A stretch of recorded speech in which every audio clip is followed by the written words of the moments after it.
Today I want to talk about dealing with burnouts. I know that it's very frustrating and very unmotivating and everything. It's very annoying when you go through it and you can feel stuck. I've been through it myself, which is something I'm going to discuss today. But yeah, I want to talk about dealing with burnout as a working busy mom. So yeah, let's go right into the video, guys. What is burnout? What do I mean when I say burnout? So burnout is a state of being physically and emotionally exhausted. You know, it's just draining. It's very draining, and I've gone through it and I'll share my story. So you know, for me, I'm a first-time mom to my daughter, and you know, first-time mom is the first time experiencing motherhood, is the first time of having a responsibility of looking after a little baby for 24 hours. And you know, I was also newly married, and you know, I you know, just moved out and everything just sort of happened, and I'm just like, wow. Like, don't get me wrong, it's motherhood is such a blessing and I love it, and my marriage is such a blessing and I thank God every day, but everything just happened all at once and it was just like, wow. let's take a step back. And but yeah, everything just, you know, sort of happened all at once. And you know, it's easy for you to get overworked. For me, I was overworked, I was overstretched, I was trying to do everything all at once. Even though I was on maternity leave, you know, for a year, I took maternity leave for a year, but even then I was finding it hard to balance everything: being a wife, being a mom, being a friend, being a sister, being a daughter. It was very hard trying to, you know, do that, serving in the house of God, doing all of that. It was very difficult trying to, you know, combine everything together as, you know, how I used to before. You know, I had a balance before, but now there's a new introduction into it, and it's made everything not balanced. It's made everything uneven, unbalanced, and you know, I had to find a way to sort of deal with that. And I found myself overworking myself, doing more than I can do. You know, I did way more than my body could take, and I experienced burnout. Although I've already spoken about a few causes of burnout while sharing my story, I'm also gonna now give you some more causes of burnout. So things like overworking yourself, like I stated earlier, lack of support, feeling unfulfilled in your personal life, in your work life, in your friendship, in everything, just feeling unfulfilled, and that can lead to burnout, because you end up giving 100% of, you end up giving like 200% of yourself into something, only for you to realize that, oh, why am I giving 200% when I don't feel fulfilled? I don't want to do this job. Why am I doing this job? But you're doing it just for doing its sake and stuff like that. So now I'm gonna actually give you guys some, you know, strategies to help you deal and prevent burnout and how to manage it and stuff. So you know, these strategies that worked for me when I experienced it. Like, sometimes I still experience it once in a while, and that's completely normal. We all go through it and that's fine. But I just think, you know, giving you a few tips and how, like, ways to manage or prevent it from happening will be a lot more beneficial. I wished I had that, but that's fine. I'm gonna give it to you guys. So let's go. So strategies that helped me was taking a break, you know, taking time for myself, even if it's just as little as 5 minutes a day. Just taking that 5 minutes to, you know, just be by myself, be in my own space, unwind, even if it's just me having my cup of coffee and sitting by the window side and just, you know, peace, calm. And all I do at that time, all I do is just take my daughter and, you know, set her up with some activities if my husband's not home. If he's at home and he's not busy with work or anything, I will then take her to him for that 5 minutes, just so I can have some calmness and time out for me to just be within myself. Just that's it. So make sure you prioritize taking a break. Like, give yourself a break in the day, even if it's 5 minutes, as little as 5 minutes. whatever amount, and you know, whatever time, you know, you can take out in a day, take it out.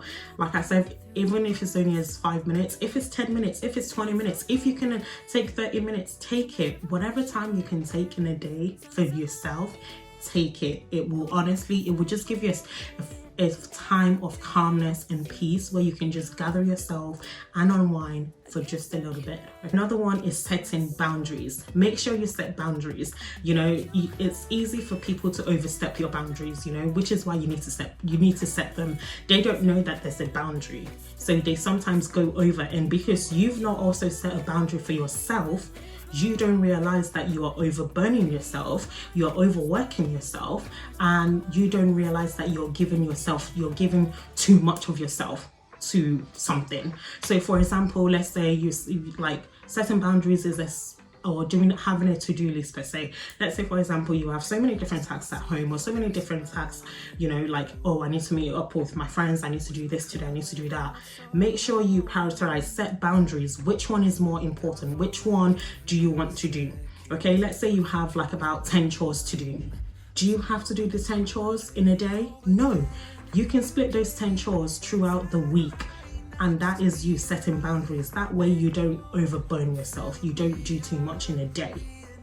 Another tip that I want to share is prioritizing self-care. Okay, so self-care is very important, and this took me a while to figure out. When I finally got to prioritize self-care, it was when my daughter was around 9 months, 10 months. So I was already close to, you know, ending my mat leave. But at least, although it took me 9-10 months to figure out, I figured it out, and now I'm practicing it. Like now I take a day to myself, and that day can consist of maybe me getting my hair and my nails done, or it could be just me going into town and, you know, going shopping. It could be me meeting up with my friends. It could be me going to the spa. It could be me doing anything, but it's me, just me by myself with my friends sometimes, or whatever I want to do. Just a day for me.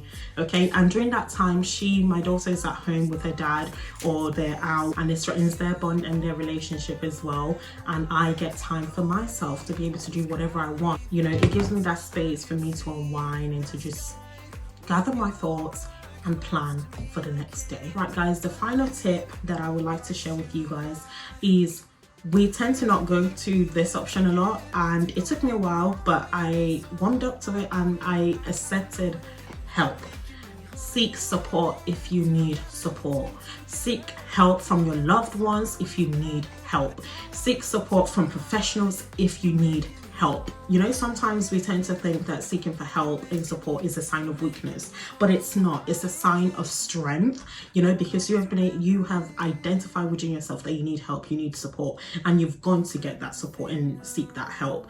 Like if you need help with, you know, babysitting, if you need help with someone looking after your child, even just for a few hours, if you have your loved ones, get help from your loved ones.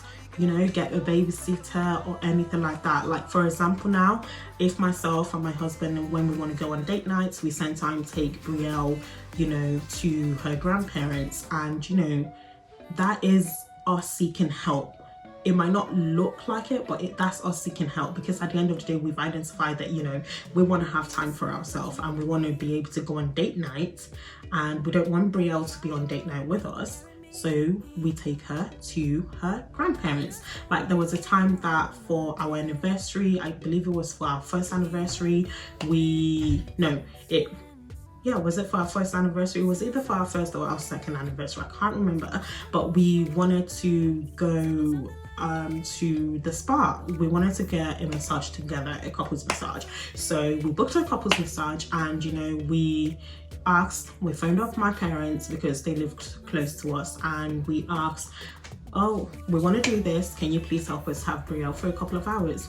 And you know the response we got, oh, that's lovely, that's fine, yeah, we missed her, bring her here, well, that's okay. And we took her there, and lo and behold, when we went back to go and pick Brielle up, guess what? She didn't want to come back to us. She wanted to stay with her grandparents just because she was enjoying their time and they were enjoying her time, and she missed them, and you know, she wanted to spend time with them. And you know, so there's nothing wrong in seeking help if you need to to get help. You know, get support from your loved ones. Even if it's them going out to get shopping for you and they have the time and they're able to do that, you can ask them for that support. If you can't go out to go and get shopping for yourself, you can ask for help from your loved ones. And I just want you to know that you are not alone. You know, there's so many others around, so many people that have gone through burnout, and they're probably experiencing burnout right now. And I hope that, you know, you just know that you're not alone. You know, you just know that there is a community here for you, and there is a community out there. There is a different, you know, you've got your loved ones, you've got your friends, you've got professionals that can be of help. You know, just know that you are not alone. Burnout is not something you experience once, because burnout will continue happening over time in your life, and that is completely normal. But just know that you are not alone, you know. And I want you guys, if you've gone through burnout or you're experiencing burnout right now, let me know in the comments down below, and let me know what has helped you. If you have any different strategies or anything that has helped you, let me know in the comments down below. Let us help one another and be there for one another. Right, let us spread love, let us spread kindness and care to one another. I hope you guys have enjoyed this video, and if you have, please do make sure to give it a thumbs up and do subscribe and turn on post notification bell. See you later, guys.